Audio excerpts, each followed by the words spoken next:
and functional. Several depressions in the snow around it indicated it had been moved more than once, which gave the man on the snow machine some idea of how long the homestead had been there.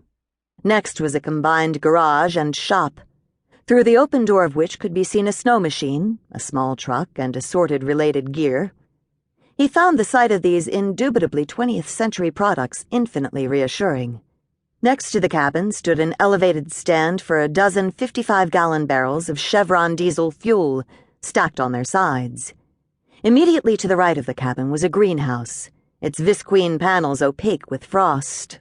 Next to it, and completing the semicircle, stood a cache, elevated some 10 feet in the air on peeled log stilts, with a narrow ladder leading to its single door. Paths through the drifts of snow had been cut with almost surgical precision, linking every structure to its neighbor.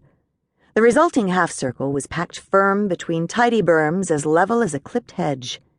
One trail led directly to the woodpile, which the man judged held at least 3 cords, split as neatly as they were stacked. Another pile of unsplit rounds stood next to the chopping block.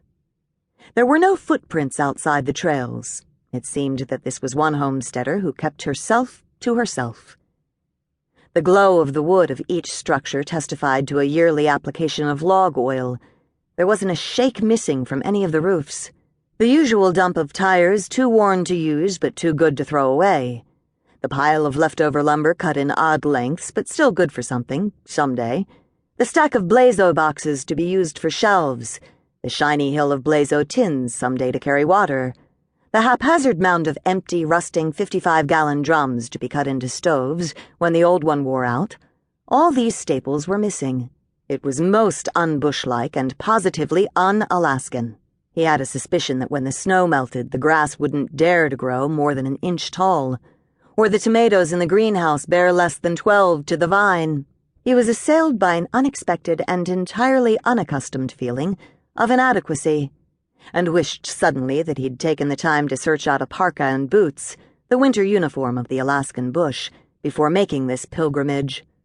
At least then he would have been properly dressed to meet Jack London, who was undoubtedly inside the cabin in front of him, writing to build a fire, and making countless future generations of Alaskan junior high English students miserable in the process.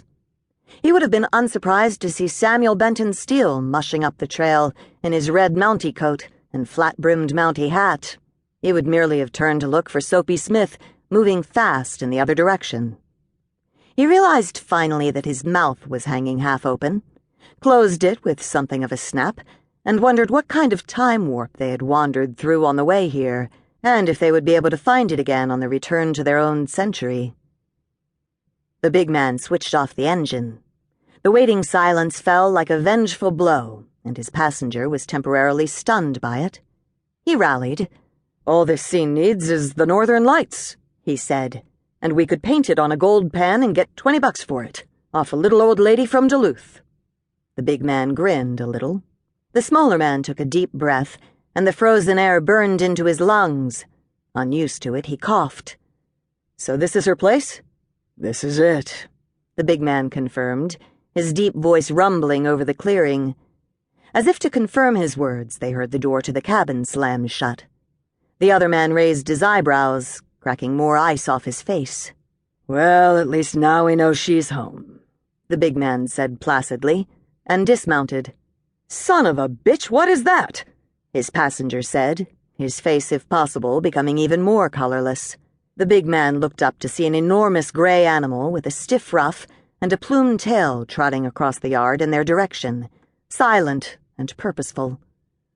"Dog," he said laconically. "Dog, huh?" the other man said, trying and failing to look away from the animal's unflinching yellow eyes. He groped in his pocket until his gloved fingers wrapped around the comforting butt of his .38 police special. He looked up to find those yellow eyes fixed on him with a thoughtful, considering expression, and he froze. "Looks like a goddamn wolf to me," he said finally, trying hard to match the other man's nonchalance. "Nah," the big man said, holding out one hand, fingers curled, palm down. "Only half. Hey, Mutt, how are you, girl?" She extended a cautious nose, sniffed twice, and sneezed. Her tail gave a perfunctory wag.